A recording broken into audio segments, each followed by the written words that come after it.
I'm just trying to identify, like, why I'm doing this. Because what compels a person to do this? What makes? Why am I doing this?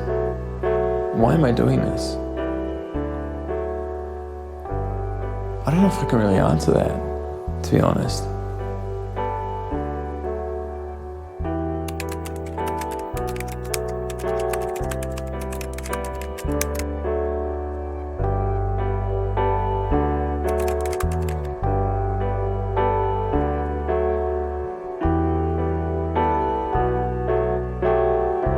I know very intimately the passion that he has for film. I hear about it all the time. The filmmakers that I love and I'm kind of trying, would like to emulate for this piece. I think for one thing, I like the dynamism of Cassavetes. I don't think anybody, apart from perhaps Fellini, was better at controlling chaos than Cassavetes. And we're actually blessed enough to have one of the great Cassavetes actors in this film, in the form of Seymour Cassel, which is terrific. I trust him. He has a passion to do this, and his passion is very great, and he's getting it done. Yeah, so, I mean, he's not going to make a fucked up movie.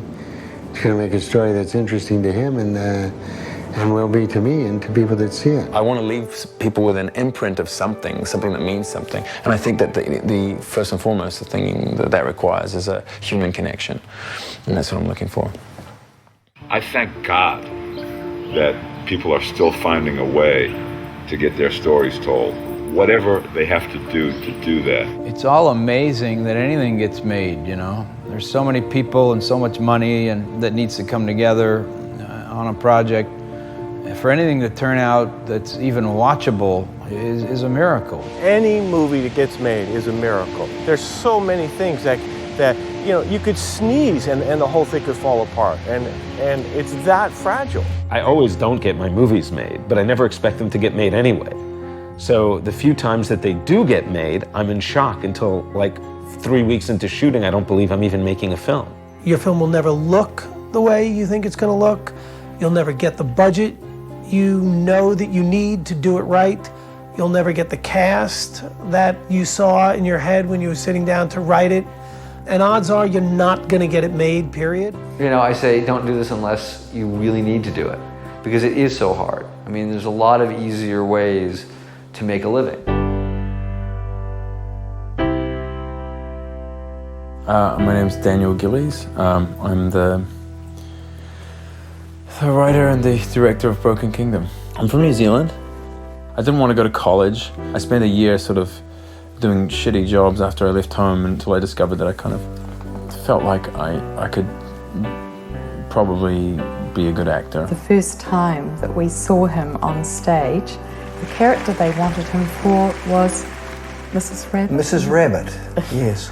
In a little tale, and he had to say very few lines, but he did them to the satisfaction of his parents anyway. Yeah. I'm not sure that a standing ovation resulted, but certainly this was his launching into the stage. Hi. You made it. Yeah, I made it. Come in. Thank you.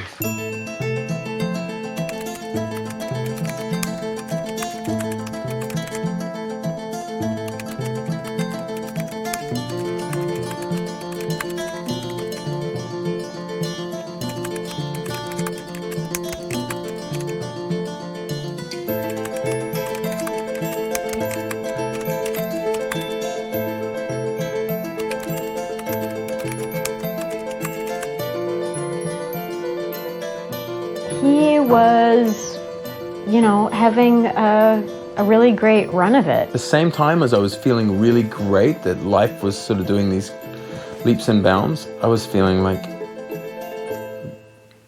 I was participating in these machines. I saw and felt it after he made a movie called Captivity. I did a movie called Captivity in 2005, which is just horrible. It was a really, really rough experience for him.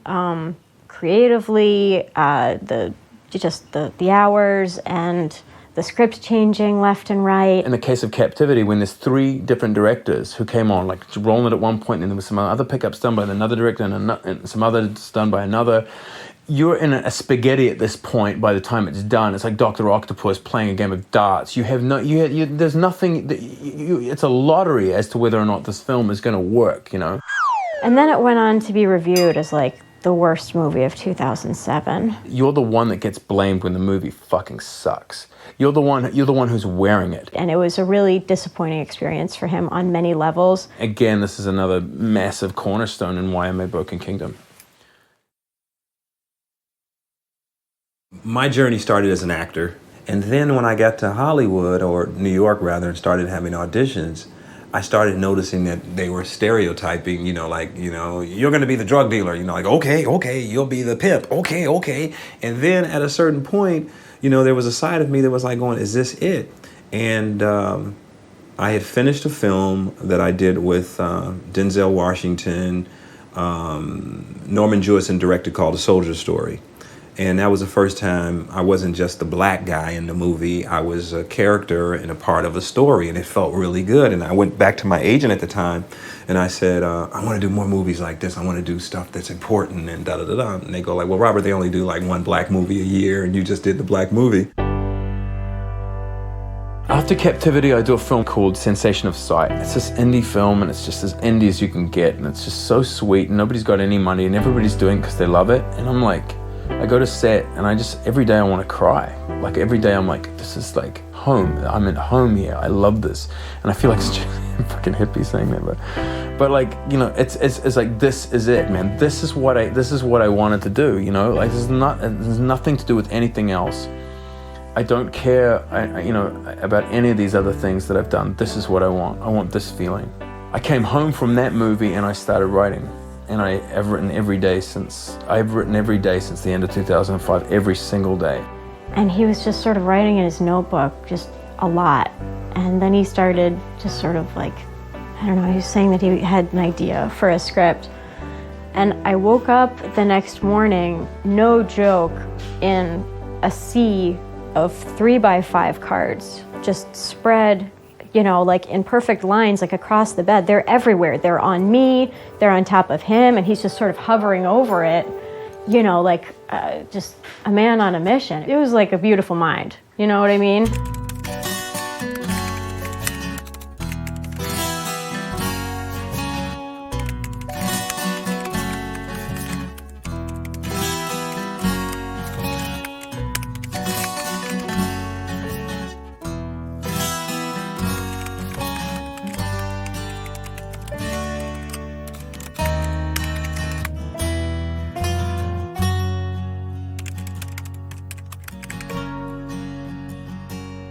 I have a beard. I have a beard. I have a beard. Daniel's that guy who's never gonna like glue a fake beard on. When we were doing Into the West, a miniseries we worked on together, Daniel was the only guy who had his own facial hair. Who that Wolfman Jack? The Wolfman Jack. I think when you start writing a movie too, you start getting the idea, whether you like it or not, of creating it, of making it yourself. It can happen. You believe it can happen. So I think it's invaluable when you're making an independent film to find, like partners, a producer who's going to believe in your vision, who's going to help you see through and find your vision, who's going to try to help gather the resources that you're going to need to execute your vision. There are real producers and there are, faux producers. I think the key in a producer is to find somebody who's got your back, no matter what. It's like a relationship, do you know what I mean? You want to be in a relationship with someone who really gets you and doesn't want you to change from who you are. If you have somebody who has those things and the passion and energy that you have, and you share that together, that's your producer. I was in the middle of a lot of the film festival go-round. I was going with the films to a lot of festivals and things like that, and we had raised the money and we had put them in the festivals, and we were dealing with all of the publicity from that and trying to sell the films and stuff like that, when Daniel came to me with he wanted to kind of do that. I said, I kind of need someone to get on board if I do this thing. Actually, I knew John Murphy, and I'd met John Murphy years before because he was friends with my wife long before I was. I remember you wearing a cowboy hat when I first met you. Oh, This man. guy's a fucking douchebag. But I remember thinking that I needed somebody who was tough as shit and had a lot of integrity and was loyal to the hilt, and that's John. I got involved basically because I believed in Daniel, as opposed to, I hadn't read a script, I hadn't done anything. I just thought Daniel was going to make a good movie, maybe a great movie. So that's why I said, yeah, I'm in. I told him that I had no understanding of the business in any way, shape, or form, but that I wanted to make a movie, I would think I was standing at a whiteboard drawing a circle of, here's how the pie is cut up. The investors are on one side and the producers are on the other, and investors get their money back first and then you split it, and sort of going through, and here's what you should do with the festival circuit, go after the big festivals first, and if you don't get in, God forbid, go to the sort of second tier stuff and work your way down because you only have one premiere, all that stuff. And Daniel basically said, can we hire you? And I was sort of, I wasn't expecting, a job offer, especially a job that doesn't pay. You're there for the love of the game. Everybody's there because they really believe in the project. It's not a check. You don't even know if it's ever going to get seen. Everybody really wants to be there as opposed to doing it for money, because God knows you're not making very much money usually. That's my bread and butter. Very little butter. John liked the script. It was actually kind of sweetly complimentary. I read it and I was like, oh, it's really good. This wasn't a mistake. Daniel had the script done. We had guys saying that they're going to get us the money for the rest of the money for the movie. We were kind of ready to actually start making the movie, so I quit my investment banking gig. I went and worked for an investment banking company for a few months as a consultant because in this business, when you do some indie film stuff for a period of time, you need to then go and do something profitable for a period of time. I worked as a superintendent of 2 buildings, so I had free rent. I was a production assistant at a television show, Entertainment Tonight. We had jobs that we did at midnight. I was a cab driver. Sam Raimi was a bus boy. I was also a security guard, and so I'd work from midnight to 8. If you had a meeting at 10 or 11, you could get there. You wouldn't be awake, but you had your days free, and your nights were making money. We had a couple of guys who we had been involved with in doing sort of contracting deals with, papering the deals with. I did a movie in 2007, and one of the producers on that decided he kind of allies himself with me, even though I'm already sort of with John at this point. But he says, I can get you the money, no problem. Basically, they were going to sell some real estate in Arizona, I think, and they were taking that money, some of that money from the sale, and they were going to finance the whole film. We were told we were going to have, I think at that point, like $650,000 or $700,000 to shoot the movie, and we were going to shoot it in February, March. The whole shebang was probably like $900,000. So we didn't expect to have to really do anything as far as the financing goes. We kind of thought it was all in the bag. The date rolled around, and we couldn't even get them on the phone that we're supposed to have the money. We couldn't even get them weeks after, and they were like, oh yeah, we're almost there, guys. The real estate market at that time just began to drop. And it began dropping really quickly. Real estate guys fall apart. They didn't have the money anymore. I was sitting in a restaurant with the director and the financiers, and I could see out the window, and they were loading the trucks for the first day of filming, and the people at the table were pulling the money out. They were saying, we're not going to make this film. I actually moved, I was living in LA, moved to New York to go into production, and the money fell through. That was sad. It took 4 years, 3-4 years to find the fucking money to put together cash. Nobody wanted to make the fucking movie. You can have financing one day and then the next year, like, everybody pulled out?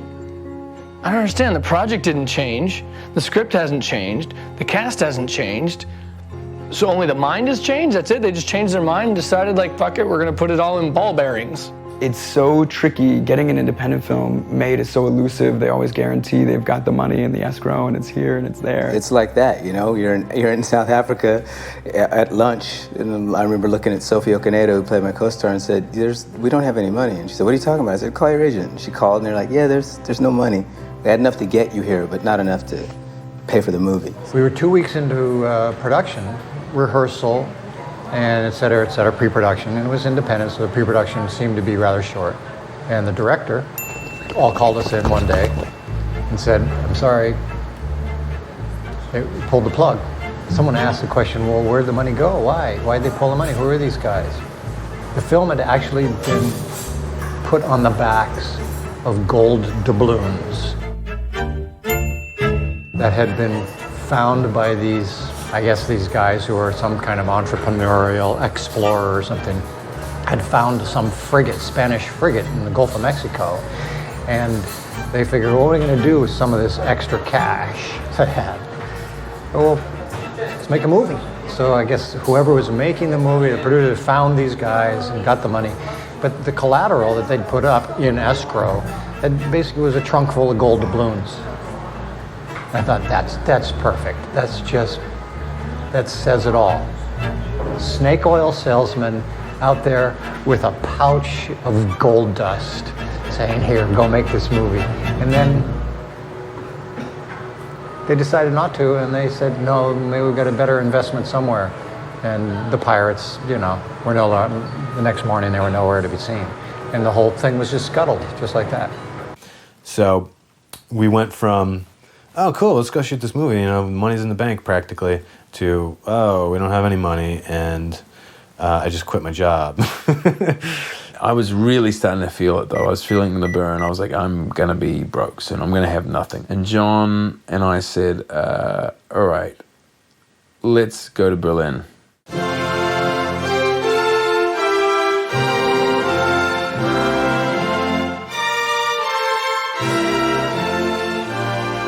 So we decided, well, what's going on in the film world right now? Okay, it's February. Berlinale, which is the big festival in Berlin, festival and market, was about to happen. So we said, should we go to Berlin? See if we can meet some people and raise some money? This is me, and I'm in Berlin.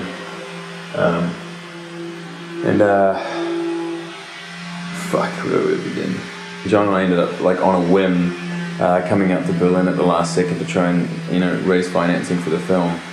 And we're actually staying at a friend of ours. You can probably hear the construction going on next door. That's it's a guy building the bathroom because there isn't one here. And we were sleeping on the floor. There was no heat. So we were sleeping on the floor. I believe where I'm sleeping, which is this masterpiece here, used to be a shower. I get some unusual smells from these pipes.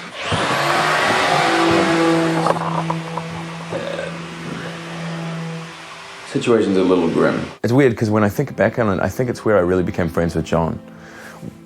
Really good friends with him, because we reached this point of critical mass. And one day we went to a cafe and it was like day 3 and we were kind of miserable. But the misery had become so great that it became hysterically funny. And he and I just started to laugh. We sat in this cafe. I remember we just started making jokes about the situations and about sleeping on the floor, about the splinters, about the freezing cold, about our hands which couldn't even make their way around the coffee glass. We didn't even have hands, we had talons. At that time it was so fucking cold. And we just started laughing. And I remember it's really special to me that time, because I really became, John and I we already had a good relationship, but we became like buds during that. Berlin. I met Daniel and John in 2007. It was during the Berlinale, which is the Berlin Film Festival. We were introduced by a mutual acquaintance, or a mutual friend actually, Noaz Deshay. And he said, you've got to come and meet some friends of mine that are putting a movie together. It might be something that you're interested in. We were sitting at far ends of the table, and then he ended up kind of sandwiching himself sort of, between John and I and this other person, because he just wanted to hear about our project. Out of all the things that had come across my desk, it felt like it was kind of they were doing it for the right reasons, and it was had a lot of truth in it as a story. The next day, he said to us that he'd like to commit. I think he said $200,000 at that point. It was like the second night we were there. This is awesome. We're great at this. So there we got this, what sounds like a deal with this dude, Darren. What is his last name?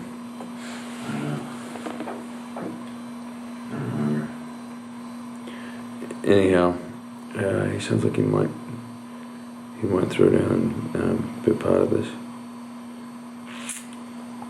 200.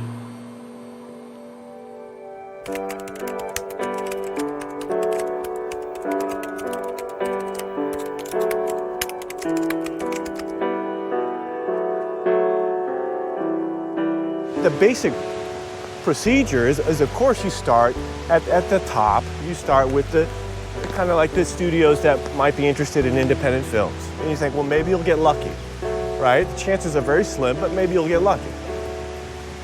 Then you go to the next tier, which is the independent studios or financiers that have money, which are being besieged by hundreds and millions of filmmakers, every 2 seconds. Well, they all say no. Those angels they're out there, but they're bombarded now, so everybody knows who those few people are who will spend their own money on a movie. And so they've got hundreds of movies now and hundreds of stories that are being thrown at them. The one thing that nobody teaches you in film school, and that you never learn until you get out into the world, is that you literally have to go out and sell yourself all the time. You have to go in and present your idea to something, this thing that you think is so brilliant and genius that you want them to give you money for, and it's disheartening because literally people tell you how shitty your idea is. This is why it sucks. This is why it won't make any money. This is why I don't want to be a part of it. This is why we don't want to work with you. You don't have enough experience. We don't believe you can pull it off. We don't think you're talented enough. You haven't done enough work. This is really, I think, beyond your expertise level. You really haven't done anything that's shown us that this can happen. And you'll get that. I really believed that the first dollar was going to be the hardest dollar to get. And I really kind of had this weird conviction that once I got that amount of money, that it was kind of going to be this domino effect, and it fucking wasn't. I've done a couple movies where the actress I was working with was producing it as well, and it was the first time she produced a movie. And it was amazing hearing just the second hand of how hard it was to get financing for a movie. You think, well, wait a minute, this person is an Academy Award winning person. That they've proven they're quote unquote the best there is that year. This person was the best. And they can't get financing for a movie that is a great script or something like that. We keep talking to more people and more people and more people, and people are saying kind of the same thing, which is basically you need to put another star in the movie. I literally would take it from one little indie financing company to the next. They would either be, we don't get this material, or why don't you recast the lead? The lead is Christopher Thornton, who's been a friend of mine for 20 years. He was an unknown actor in a wheelchair. That made it very, very unappetizing for financiers. I mean, I've worked with people that were, that really had an idea about somebody that they wanted to be in their movie, and you just tried to explain to them, they just have absolutely no name value. The number of actors that have sort of a guaranteed value, and that's what when people talk about actors' value in the indie world, they're talking about what foreign pre-sale companies generally and video companies are saying, yes, you bring me actor X, I'll give you this much money, whatever you're doing. That number has gotten smaller and smaller, and that list of actors has gotten shorter and shorter. The list is really short. It's a little cringy because they're not necessarily right for the part. And they're in everything. I remember we made that film for $5 million, and that was my first exposure to being given lists. Lists of actors where they said, okay, this is a $12 million film if you can get these 2 women. It's going to go to 8.5 if you can get these 5 women. It's down to 5 million if you go below that at these names. And that's just, again, as a young, idealistic filmmaker, that shit infuriates you. I'm fucking sick of it. I'm not gonna compromise the integrity of this film just so that somebody can have their movie star, so they can have their guaranteed return. I mean, look at this shit. Look at where we are. Pan to that. Look at this. It's like, who can you get in your movie? It's all just like a big advertisement. When you're trying to put a project together and you feel like you have a level of dignity, cut to the most desperate, stupidest move you'd ever do just because you have no dignity and you'll, suck rocks in order to try to get it to happen. And I was at the sucking rock point of trying to get this project about the silent movie theater down here on Fairfax going, and had a script and had a bunch of people and had some people interested in doing it, and then, you get money, people say, okay, let's get that list a little longer. Come on, you have friends. And that line, you have friends, come on, was like the worst mandate to, realize you have no friends. They're all walking away from you. As you say, would you like to just do a day on my film? It'd be fun, and it's not fun, and they know it's not fun. I actually thought the meeting was going kind of well up until about, I guess, like maybe half an hour deep. The dude suggested to me that Woody Harrelson play the stepfather to the main girl in the piece. I explained to him it was a problem. It's a problem because it's supposed to be a Colombian man and he's supposed to be black. Woody Harrelson. It's been really hard to raise the rest of this money. We don't want to recast. We don't want to sort of do any of that classic Hollywood stuff. That's not why you make a $900,000 independent film. So John and I were out at a bar one night and we met up with a fellow filmmaker guy, and he said to us, if you've got this committed money, if you've got this amount, he goes, you should try and shoot LA. So we went to Chris Owinga and Darren Welch, who were the guys who committed the first chunk of the money that we met in Berlin. We made a strong argument, I think, that, hey, all you gotta do is put in 70 grand more and let us use it now and not wait for the rest of the money to be committed, and we'll shoot out the entire balance of Los Angeles. That was our pitch. Can we shoot LA so that we can raise money for the rest of the movie? That's where the first Evil Dead came from, where in fact we took a Super 8 movie and shot the pilot, basically a pilot for the movie, a little half-hour movie that we showed to investors. It's a very risky thing to do if you are the guy writing the check, because what if these crazy kids don't ever raise the rest of the money? Then you've just spent $270,000 and you've made a short film. Congratulations, you're never gonna see a dime. Strangely, they said okay, and they started sending the money. And we're suddenly really excited because we're getting to make the movie. It's just the greatest. I'm suddenly sitting down and taking interviews with DPs and talking to sound guys and doing what all of this is for, which is like to make your goddamn movie. It's so cool. Action!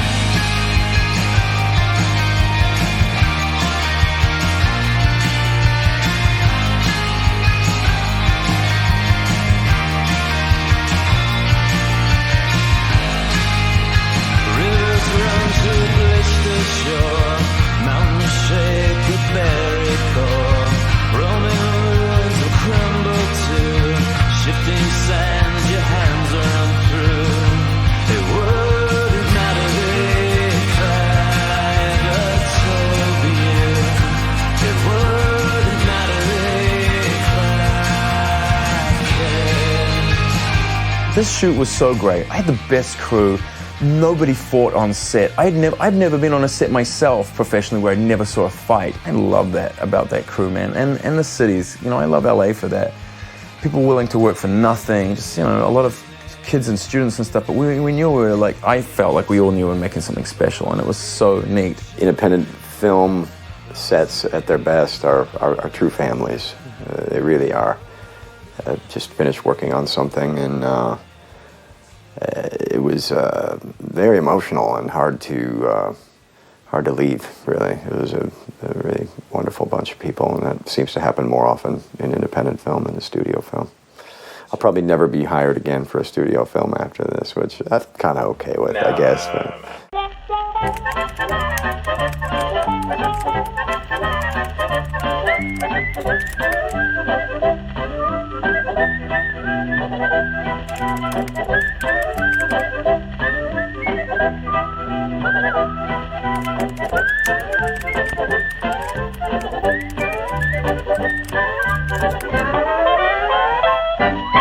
We decided to go down to Colombia, knowing that there was a date of delivery that we were going to have money in accounts. We don't have the money, but we have it in writing that we're going to get the money. Look, it's an October start date. 2 months is a good chunk of time. I get to work with my actors. I get to go to production houses. I get to look at equipment. I get to choose locations. He's nice. Don't you think? Daniel's rehearsing his actors, and then Jason Kirkham, Jason Gurvitz, who are producers on the movie, go down and they start working and organizing with the Colombian team. So we've got to get this money into the country, and it's incredibly difficult. Because of the history of money laundering and drug trafficking and weapons, Colombia's past. It makes it difficult to deal with international banking. Jason Gervitz, one of our producers, is kind of handling a lot of this stuff.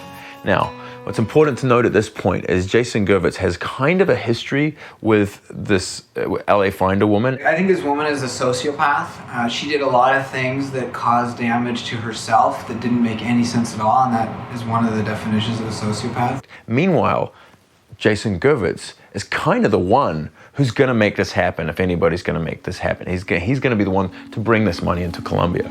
We were supposed to be getting $600,000, which is going to shoot out Colombia for us.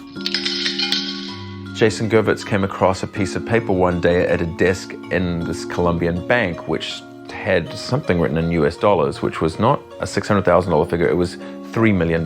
You could easily be laundering this money. You could easily be buying blow with it. You could do any number of things that are really, really bad things for us. You know, our names are on it. Effectively, we're the ones committing this kind of crime, you know?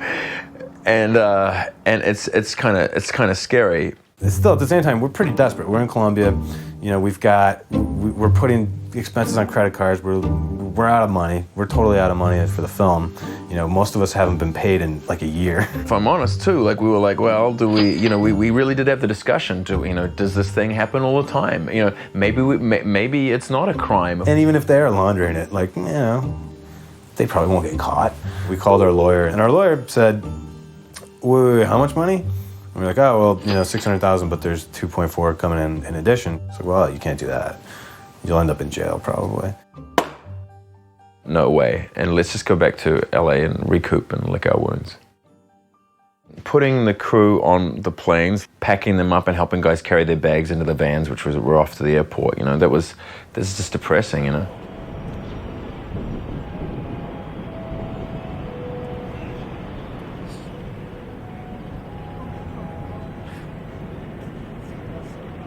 We were gonna have to start all over. We were gonna have to pound every door in LA. We're gonna have to pound the pavement. We're gonna have to go out and try to find this money again. We're gonna have to start from scratch. Look, we have almost half this film shot, you know? We're not gonna stop till it's done. That's it.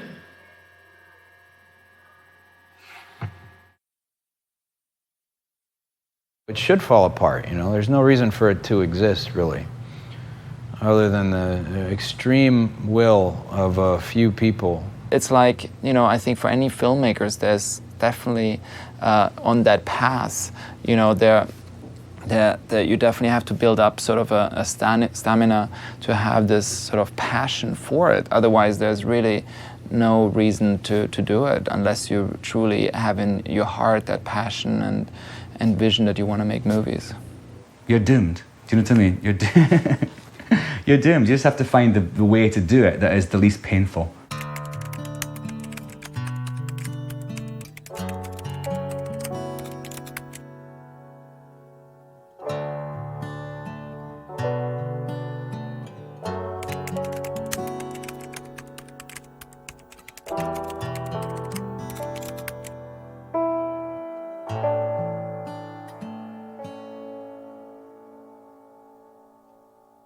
You want to give up every day. You want to give up all the time, especially as more and more people tell you how terrible you are. It's like, it is a vicious, ugly business. At times, like when a film would fall apart and I would be literally just sitting in this chair in my apartment going,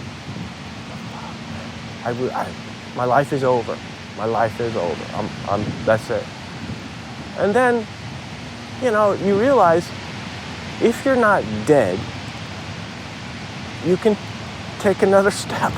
The people in anywhere, I mean, I would say in Hollywood, but the people anywhere who succeed aren't the ones who never get knocked down. They're the ones who just get up every time and dust themselves off and say, is that all you got? You certainly have to have perseverance, you have to have talent, but you have to have a lot of fucking luck. This is the Channel 4 News Midday Report. This morning, the White House called it another sign of a continuing economic disaster. It was October 5th, probably, 2008. I was in my hotel room in Bogota, and I remember watching CNN. You know, even in Spanish, you understood what was happening. Today, some analysts say the U.S. is facing its biggest financial crisis since the Great Depression. I didn't really realize that the economy had completely fallen into the worst state it's been in decades. Banks were going out of business, banks were going bankrupt, the stock market was down 40%. Knowing that, and knowing that we just walked away from this potentially dirty money, but still money to get our lives back on track, money to get the movie made, we walked away from that money, and guess what? 40% of the world's wealth is gone. It's going to be a lot harder. It's not going to be 40% harder. It's going to be immeasurably harder to raise the rest of this money. The hardest thing about raising money in this particular case is that this time period that we're in is rife with economic peril. This is a difficult time. The bread and butter of the indie movement, which was sort of like, Wall Street types and equity financing and people who wanted to throw their hat into the ring and make a little film and get laid because they get to meet actresses and things like that. Those people aren't spending money anymore. Those people are nervous, the economy's bad. They're being very careful where they throw things around. So where an independent film producer or filmmaker can go to get funding, and the kind of guarantees that those folks want now, which are not possible to give them, are so stringent that it is definitely the hardest time I've ever seen to make your own way.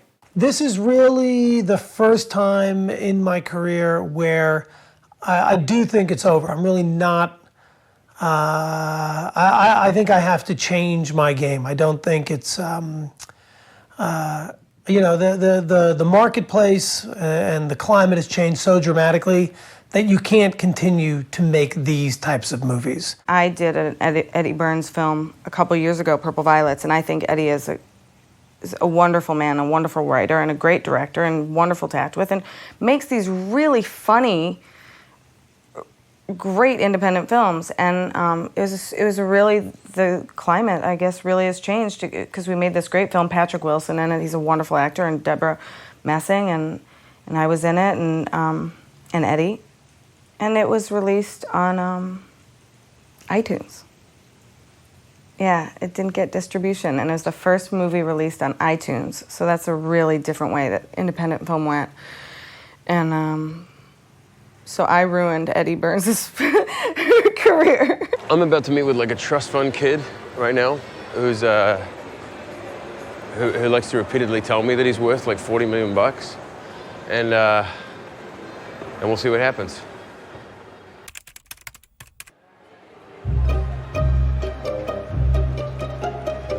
Anybody who did take a meeting with you would preface it by saying, we're kind of fucked right now because of the economy. It's basically the same meeting with different people every day. John and I were walking into meetings with guys saying to us things like, oh man, if I'd met you 6 months ago, I'm in love with this script. I'm in love with this. Oh, you're involved. Oh, this is what you shot in LA? It looks amazing. I would have cut you a check 6 months ago. People said that a couple of times. Guys like, man, I just would have cut you a check. It's like, it's the worst thing to hear. Listen, the thing you have to remember about being in this business is you're going to get turned down more than you're going to get the green light. And you got to be able to have the stomach, to understand that failure in this business is a norm. I don't know, I'm kind of frustrated today. I'm frustrated, I'll admit it. I just don't want to, I'm tired of being told it can't be done, Unlike painting, you can't just slap some paint on canvas and express yourself that way. Unlike singing, you can't just open your mouth and fucking start belting out a tune and people are like, I think I know how he feels. Filmmaking, when you're a filmmaker, it's this. I need to express myself. I need 100 people and $20 million to do it. So it's just ridiculous. It's so massive in order to just get a thought across. And it takes so many fucking moving parts, and worse, so much fucking money. So you have to, in order to be that person, you have to kind of approach life with a reasonable amount of unreasonability. Because at the end of the day, it is weird to be like, you, give me money for my art. If I'm a guy that owns a studio, I'm like, go fuck yourself. I'll create my own art here. You get your own money and shit. But there is a sense of entitlement that comes with being a filmmaker, because when you hear the figures of budgets that are normally thrown around, they're so astronomical and so off the charts fictional that we could never exist as storytellers. We wouldn't even try if we didn't think there was a shot that maybe some of that money was for us. The truth is it's being done, you know? It's being done. I'm watching it being done. Time and time again, people are making their movies. Where are they getting their money from? They're doing it. Somebody's doing something right. The worst feeling about this is that I really get the feeling that people, even though they're not saying anything, is that they don't want to make a movie about poor people. You know, studios who have appreciated my movies after they're made and say they want to make movies with me wouldn't put the money in. They'd say, well, this movie is depressing. This movie has no laughs. And I'd say, no, like it's like my other movies. It's sad and funny, and I swear it's going to be, no, too sad. I remember at the premiere of Monsters Ball, there was like literally 3 months or 2 months after 9/11, everyone told me America is not ready to see a movie like that. Everybody is, you know, still in this shockwave, in this incredible emotional place after 9/11. This movie is not going to work. And I myself was thinking, oh, nobody wants to see a movie this dark where 3 of the main characters die in the first half of the movie. Plus a child which gets hit by a car, someone gets electrocuted, and someone shoots himself. So who, literally, when you pitch that movie to anybody, who wants to go and see that? Sam Raimi was so famous for going up to dentists and doctors and being like, hey man, I got a horror movie, getting them to invest in what became The Evil Dead. But that seemed like a sellable concept. Haunted house movies set in the woods. You know, you can always make your money back on a low-budget horror movie in those days. 2 hours, 90 minutes of, you know, dick jokes set in a convenience store. I just couldn't imagine going up to a dentist and being like, wise investment. I don't know, man. I just feel like at this juncture, I just want to meet somebody who's interested in making a real human drama about a poor girl from Colombia, you know? I want somebody to step up and be that hero, you know? Where's the hero? That's what I want to know. This is my mom and dad. This is actually during the day before they got married. And, gosh, I think my mom is... Mom, how old were you when you got married? I was 20 and Dad 24. Yeah. They had to sign me away. Wow.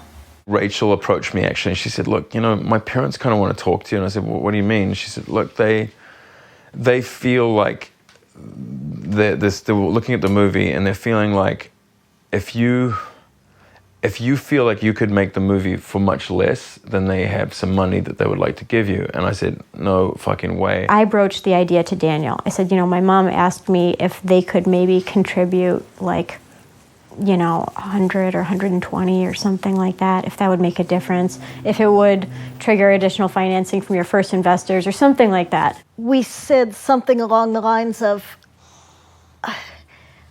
we're happy to help.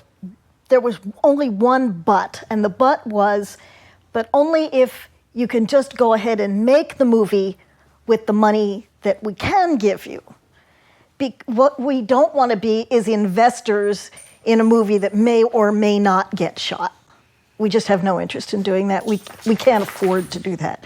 But if we can make a personal loan to you, Daniel, and you can then go ahead and say, okay, it's not the movie we wanted to make, but it's something, and with this, we get to move forward. They really kind of ask me, like, do you want to do this? You know, if you felt like you couldn't, I said, look, it's really sweet, guys. No, absolutely not. You can't take money off of people who are retired. Like, it's just, they don't have an income. They're not working. Like, you know, what if you lose all the money? Don't do it. Terrible idea. Let's move on.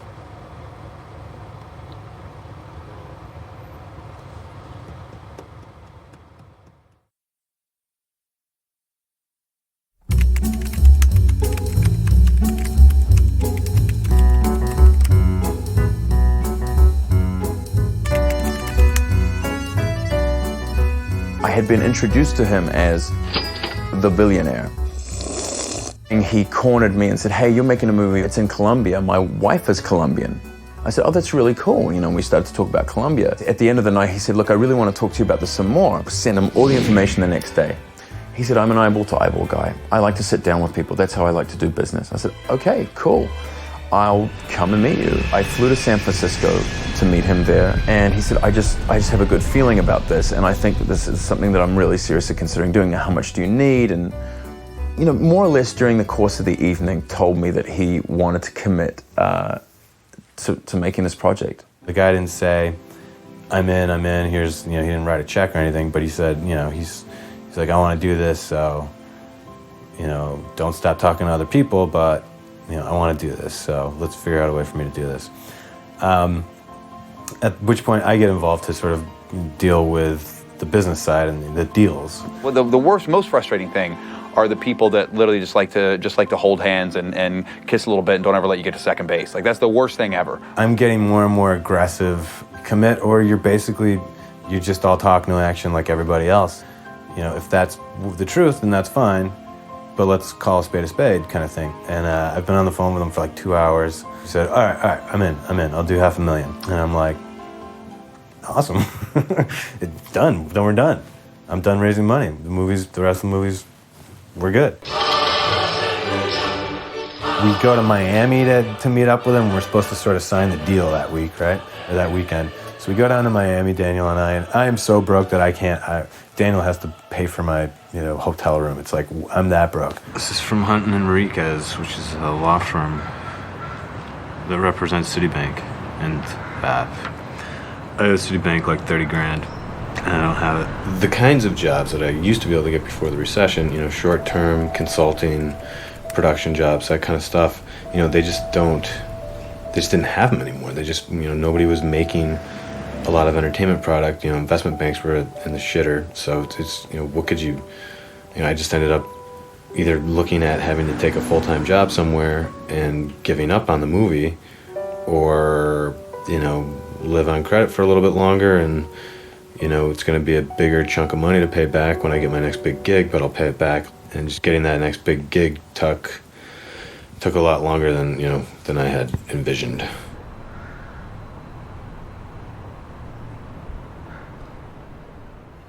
British invested guy decides he's going to come out to Miami.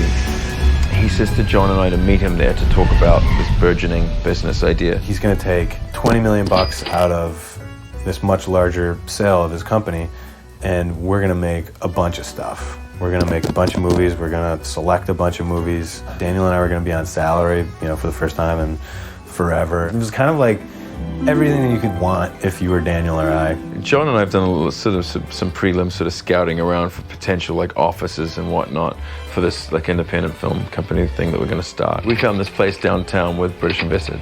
Gentleman guy was just amazing. The roof, actually, of this place, it's got a pool, it's got a sauna and a spa and a gym. So you're looking out at the city, the Staples Center's right there, Downtown Live or whatever is down there.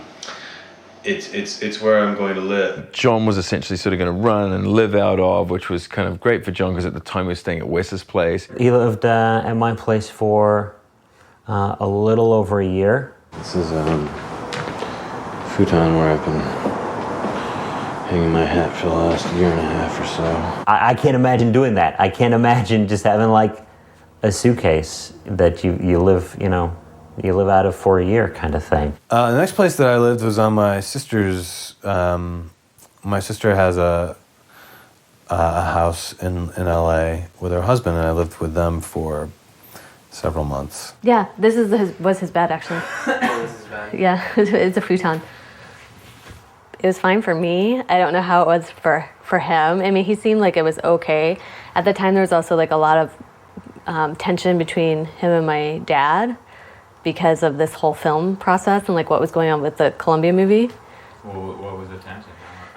Well, my dad had sent him this long email talking about, I think he was expressing concern for my brother, and he was worried about the movie ever getting made, and he was concerned about if anyone was going to actually invest money in the movie.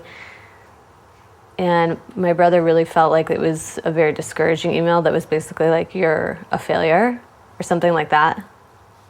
And so I think he was really hurt by that. And it probably didn't make him feel good that he was also living with his sister. He felt like my parents wanted him to kind of give up on this and do something else. And he's not going to do that.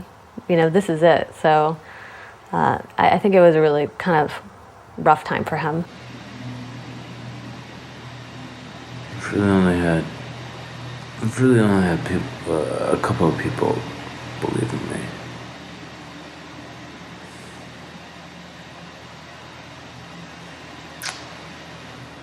And I've never really had anybody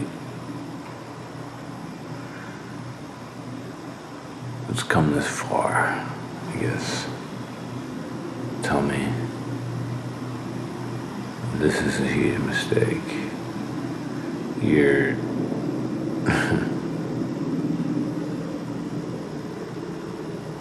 you know, get a day job.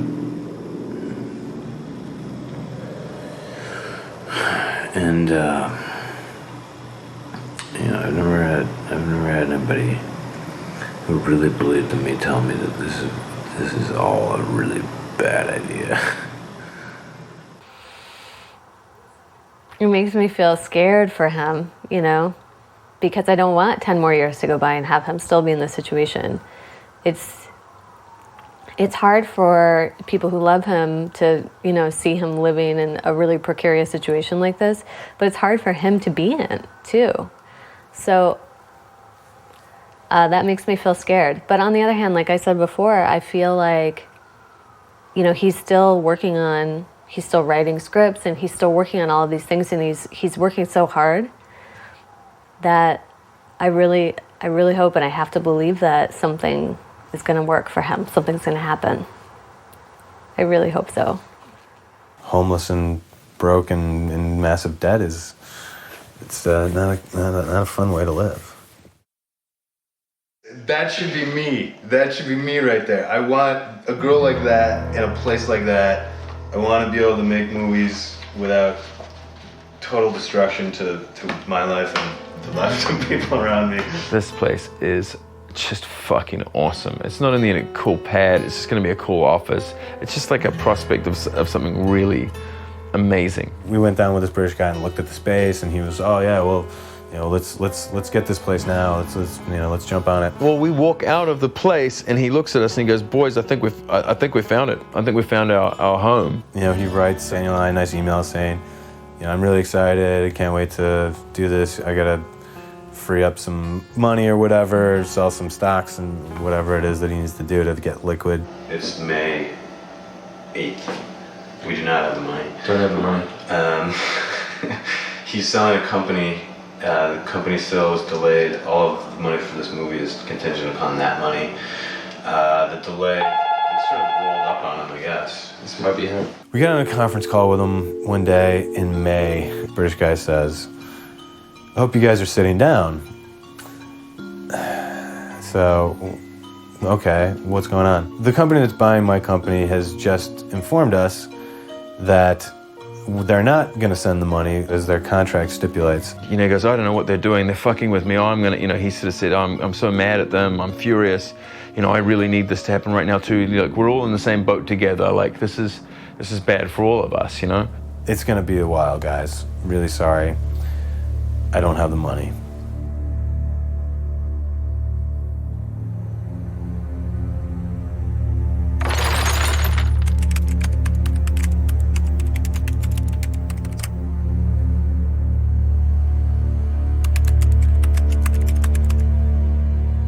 The reason why I reached out to you was because he has this very strong internet presence right now.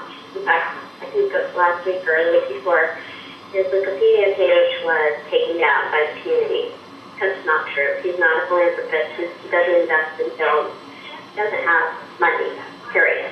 He is out there promising people that he is going to give them money for their films. Which is what he does on the internet. I started to look at his internet presence, and I started to Google everybody within his film company, and I don't think those people exist. They're not real. For a good year or so, I was in the most confused just cloud of what the hell just happened to me. I didn't know that he was a con artist. I didn't know he was a sociopath. I didn't know he had done this before. When I found out that I wasn't alone and that several people had experienced the same thing that I did, then I was okay. I said, okay, I'll give my statement because I don't want this to happen to anybody else.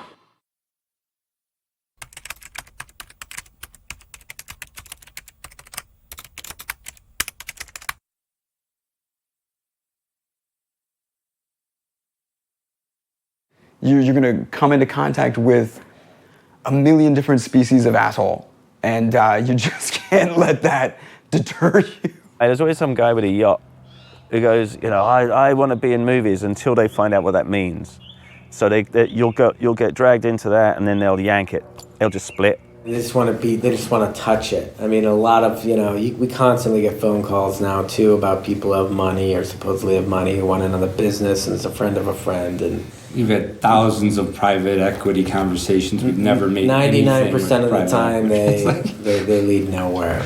I believe seriously that there is no business on the planet that attracts more psychotic people than filmmaking. We got a producer, Andrew Sperling, who had some connections to some money. So she takes us to this Lebanese dude who opened up money lending shops against your paycheck, and he made millions of dollars. And he was living in like a gated community down in Palo Alto. And so we go there. He's like got bodyguards and stuff, and he comes out and he's like in jeans and a t-shirt, and he's barefoot, and he's like sitting cross-legged up on his couch, and he's like, I love your movie, man, I'm gonna make it.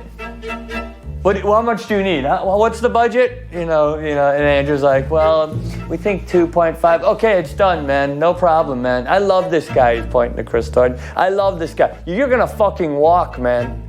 I'm taking you to Japan, man. You're gonna fucking walk one day. Before this movie's over, man, I know it. You're gonna walk. You can't let this bad shit get you down. I was gonna kill myself, man. I totally overcame it. Some fucking bitch left me, and I overcame it. I was gonna commit suicide, and I'm here today, and you're gonna walk, man. You can't be all negative about that shit. and Chris and I were, Chris is like, yeah, cool. And we're both like, whatever it takes to get our money. I walked out of that place and I was like, Chris, this isn't real. And he's like, no, man, did you hear him? He just said it. It's going to be the best. I mean, he's going to give us all the money. One guy. I mean, he just said it. Why would he say it if he isn't going to do it? I was like, I don't know. Couple months go by. Can't get the money. We're being strung along. Fire Andrea. I don't like her. Bro, I want to take you to China. I'm going to do a movie in China. I want to take you there to direct it. Then we'll come back and do Sympathy. It was just like madness. And then lo and behold, the day, finally the day comes for a check to start paying people. And then, he's not interested. Can't get him on the phone. The game of trying to find money, and then you get the investor that dangles the carrot for a year, and then you go like, okay, this is not gonna work. I'm out. Are you sure? I was close to, I was going to give you $100 million. Are you sure? Give me 2 more weeks. I'm telling you, there's something about this business that just makes you want to hit people. This British gentleman who was, who told us for like months on end that he was going to help us, just built and built and built our dreams. What a joke, It was really difficult. And it was probably more difficult for John, who was fucking living on a couch, at the time, and looking forward to maybe moving into a place sometime this year, that was like, his own pad, earning a fucking good. Anyway. I really thought we had this. I really thought we had it. I mean, I thought it was going to work. And it didn't work. It didn't work.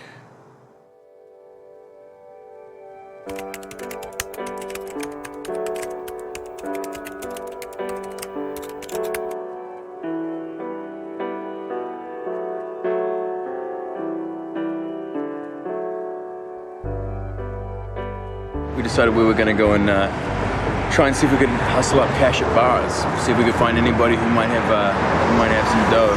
I literally started basically hanging out with rich kids. He would go out every night. He started running in circles with people who he's not crazy about, just looking for people with money.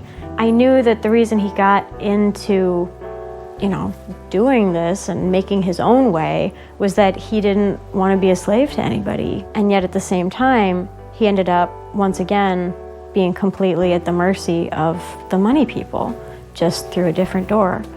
And that was really hard for me to watch. You know, there was one company that was really interested, that was a debt financing company, which is a much, much worse deal for you as the filmmaker because they own your film unless you pay them back. So if you don't pay them back, they will come to your edit suite and they will take your film. It's the worst thing you could do. Even then, they crunched the numbers, they looked at what they think it would sell around the world, and they said, well, you gotta put another famous person in it or you're not gonna make the money back, and we're gonna own your film, and we don't wanna own your film. So they passed on it too. So it was like the worst deal that you could possibly get at that point, other than going to like the mafia. We couldn't even get that deal. I have sort of new respect for anybody who did this many times. You know, like there's that Hitchcock said, no, it wasn't Hitchcock, hold on. Orson Welles said at the end of his life that he'd basically spent his entire life begging, you know? I remember how much that broke my heart when I heard that. And by the way, at that stage, I hadn't even considered being a filmmaker, you know? But that's what he said, you know? And it was like, that's an awful thing to hear. You know, that he was just constantly on the hustle. He was Orson fucking Welles. Jesus. Yeah, I mean, it'd be nice to just kind of to go back to real life, you know? That's the main thing. I just, to real life. I don't know if there's a real life after you start something like this, but it'd be nice to go back to just, like, not this.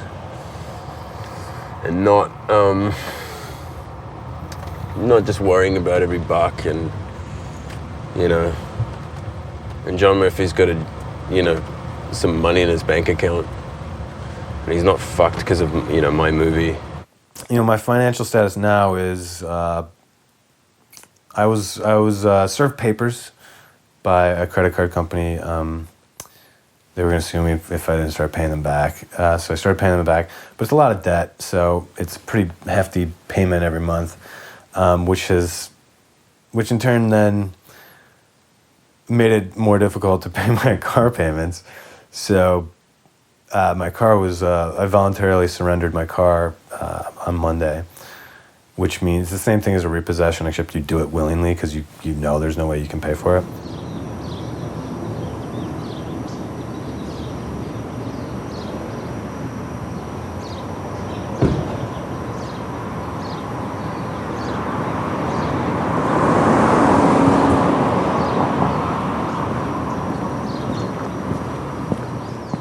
I love John so much, but he's such a loyal guy, and if he loves you, he'd do anything for you.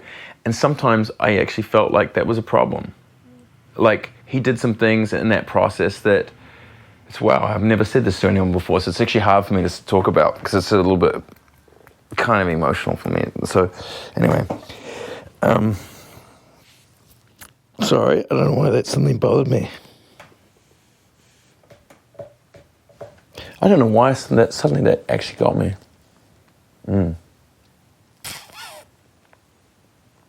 This is hard. Shit, this is hard. I actually don't like this. I'm not enjoying this at all. Okay, give me a second. Fuck, I feel like an idiot.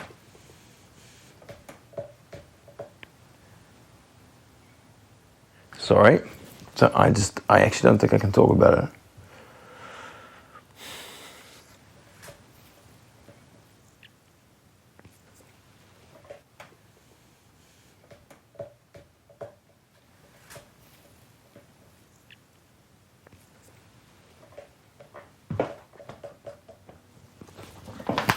Fuck, sorry guys.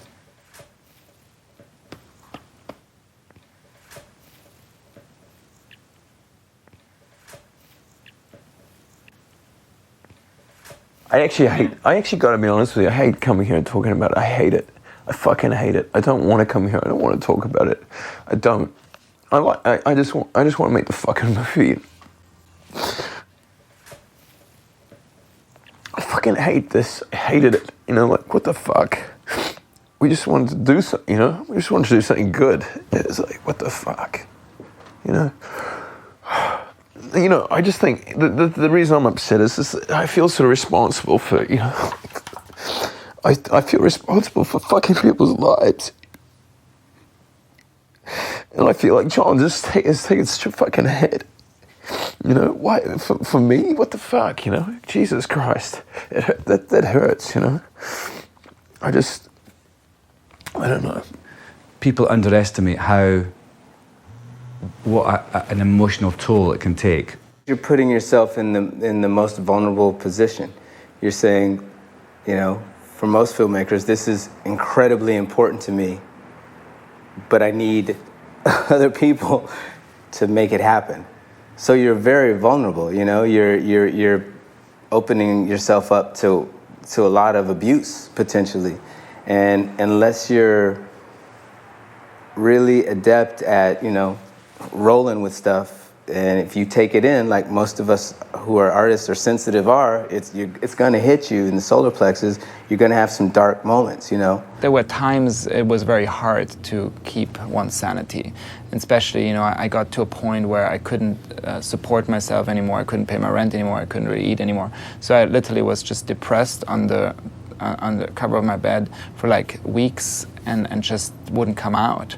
And the thing is, like, you know, I went to see movies or watched movies and I said, I can do this. Why don't I get my chance? And you know, you go into that place that I feel like watching this movie says, I can do this better, or I can do this as good. Why is it not working for me? And it was interesting when I was in film school. I did always my little short films, and I won little awards here and there. And there were always like 4 or 5 students who really sort of made interesting movies. And I always was sort of a lot like in that group. And I felt like, and right after film school, like 2 or 3 of my people I was in school with, they sold scripts for like $1 million, $750,000, and doing all these things, and everything's going so well. And I felt like I was the only one who's like, nothing is happening. We've shot like 40% of the movie. And now, but it just never feels like we've made any steps forward, you know? It always just feels like I'm just beginning again. He did crack a little bit. He did. He was driving the dogs up to the dog park that they like to go to. And he was going up Laurel Canyon, and he just sort of had a panic attack, and he had to pull over. He couldn't quite see right. He felt dizzy. He got himself pulled over to the side of the road. If I seem baffled, it's because I haven't experienced something like this and I wasn't there. But he had the assistance of a nearby driver sort of sensed that there was something really wrong with him, and someone was sort of with him and had called an ambulance. And he, in the time that ambulance was coming, called me. I jumped in my car and I just raced up the hill. And he was sort of sitting on the curb, and he was just all shaky and out of it. And an ambulance came and they took him to Cedars. My poor wife. My poor wife, you know. We had just such a stupid fight last night over it.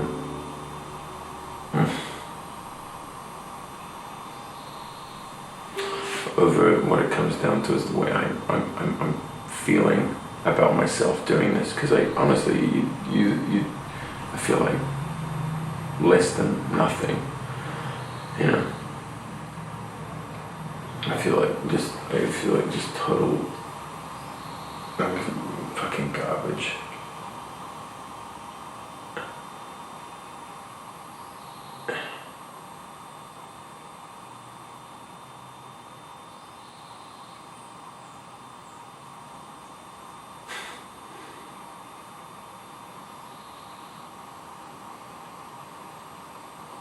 I can't do this anymore.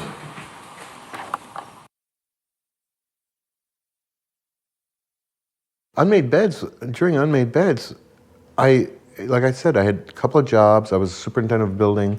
I made the film during my 2-week vacation from this job in a film distribution company, I spent all our money, all my savings on this film. And when I went back to work on Monday afterwards, my boss was there and he fired me.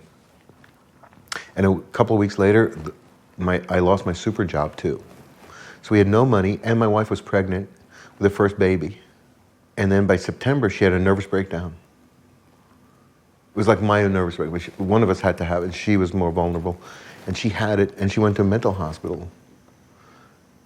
And so I was raising this newborn. I had this film that wasn't finished. I was like on welfare.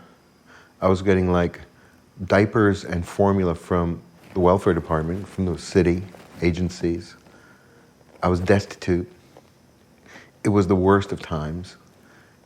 And I was editing the film, and I was, cutting the negative and doing all this stuff and planning the next one. And every time I get into a really low point, I think back on that time and I go, well, it's not as low as then. So if I got through that,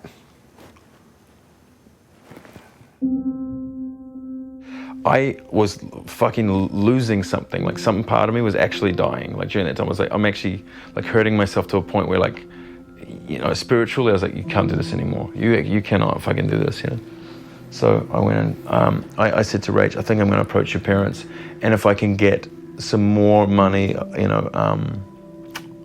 from Darren, I think I'd like to try and do this, or if we can raise money from anywhere else, but with your parents' money as well.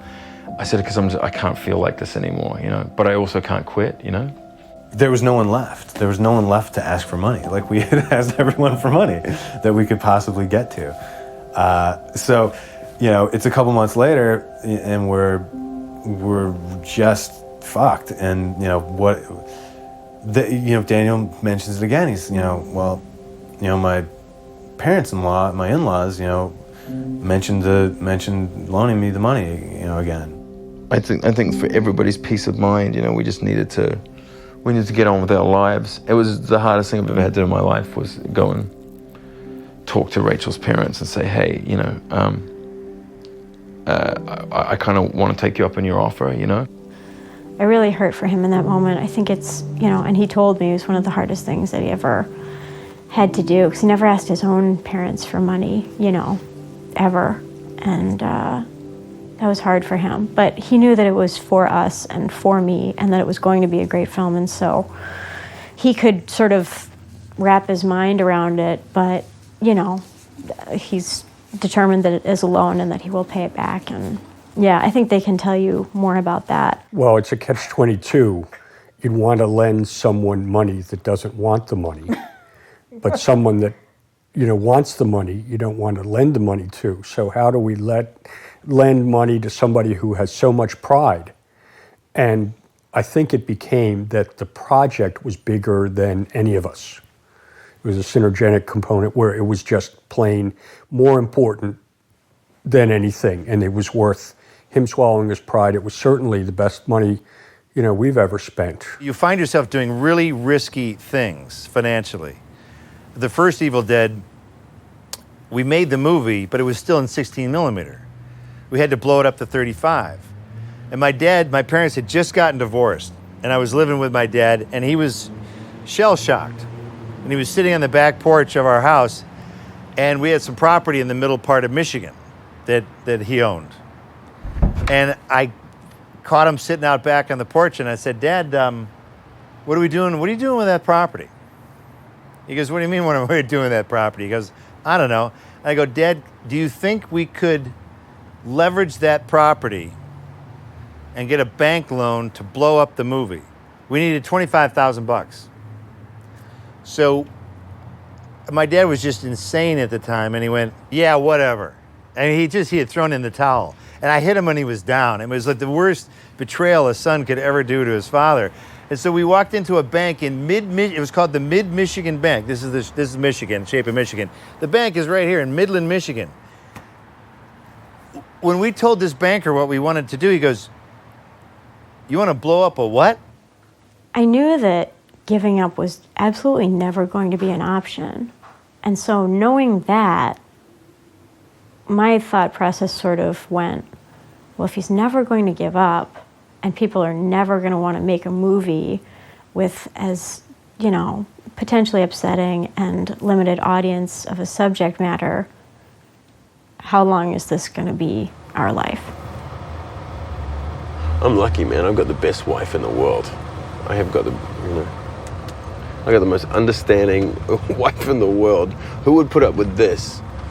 Rachel would. That's, I owe her big time. Thank God I've got a great marriage and a wife who is incredibly supportive and works in the business and understands, and so I've got that support system. But I mean, any filmmaker, boy, do you need a support system, because you're going to go through nightmare disappointments, and if you're not able and ready to deal with it, you're going to get run over by a steamroller. What should we talk about first? Let's talk about the where you got $100,000 as a loan. So Rachel's parents are giving us $100,000. I sat down with Jason Kirk and we looked at the budget realistically, and we were like, can we knock this out with $100,000? And we had from a $600,000 shoot, we tried to hone it down, and not realistic. At which point we thought, we should probably try and rethink the whole thing. So I went to Darren Welsh, our existing investor out in Germany, and I just said, look, man, I've got 100 if you and Chris could match me, or match Rachel's parents. And I'd like to see whether or not you can match me, because I believe if we get somewhere in the vicinity of $200,000 that we can probably knock this out. And Darren, God bless his cotton little socks, and Chris Owinga came up with $75K, so we're at $175K. So many people get stuck waiting and waiting and waiting, and then they never make a movie. It's like, take what you can get. At a certain point, when you've exhausted every avenue, take what you can get and go make something. That was it, though. I mean, then we took that 175, we took the 100 from Daniel's in-laws, and we took the 75 from Darren and Chris, and that was our budget for Columbia. So you shot the film? We shot the film.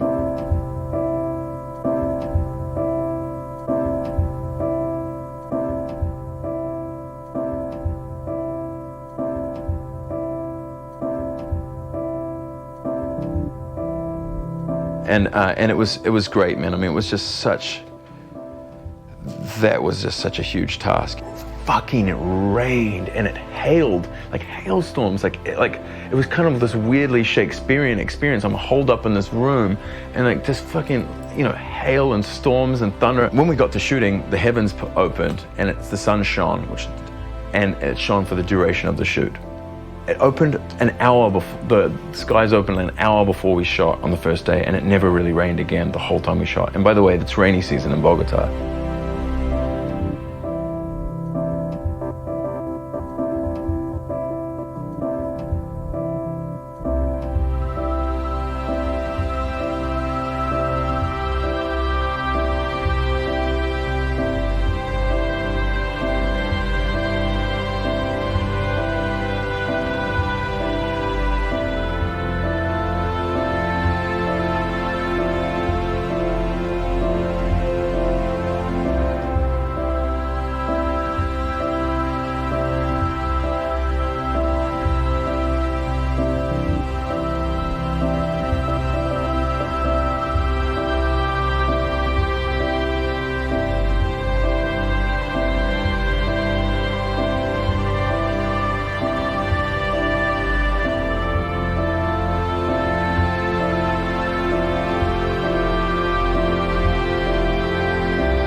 When I shaved this fucking beard off, man, I looked at my face, I was like, oh shit, 3 years has gone by and I look tired.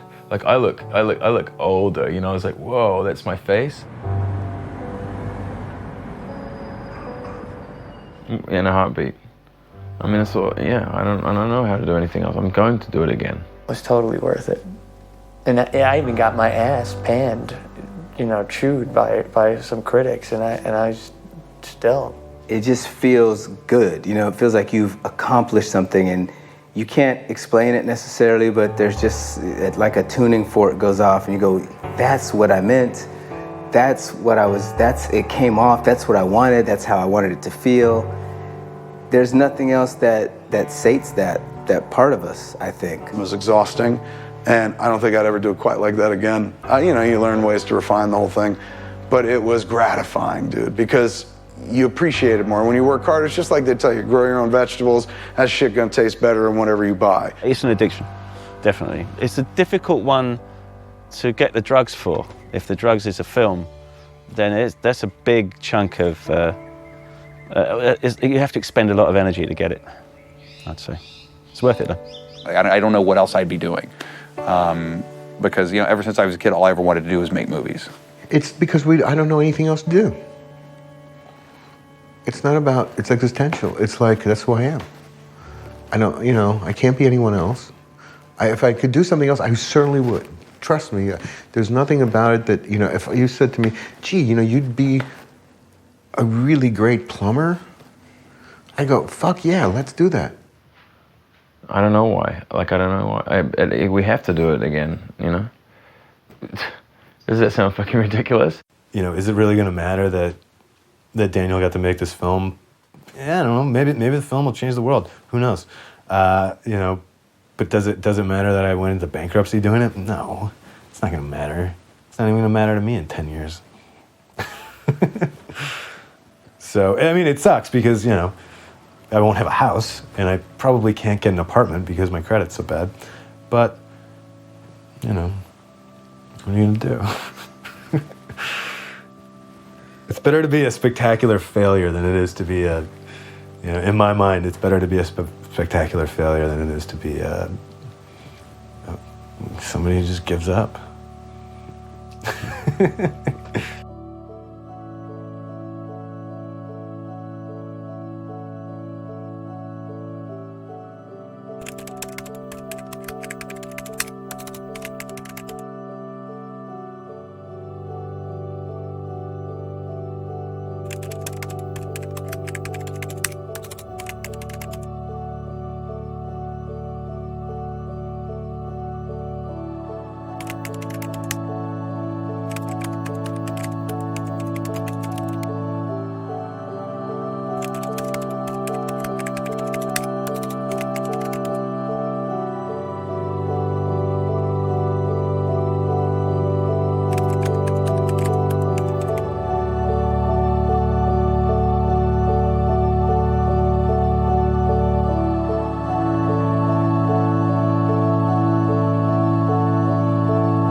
What do we learn? You know, I tell filmmakers all the time, because they say, what advice can you give me?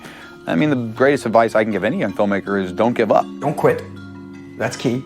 I think, because you'll learn from every mistake that you make, and you're going to make a million mistakes. I would do it a lot differently, and I wouldn't quit a job that I was getting paid for until the money was in the bank for the movie. It's a hard business. It's a really hard business. I mean, here's the thing: is like the one thing I've always loved about this business is that there's no rules. There literally are no rules. It's a complete cowboy industry.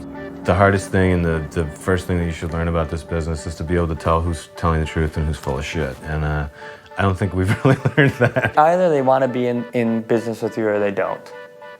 And it becomes pretty evident pretty quickly. This is such a tough question. I don't know whether or not I'm going to ask you. Well, I'll give it a shot and you can tell me to fuck myself. How would you describe, what's your definition of independent film? Fuck yourself. All right.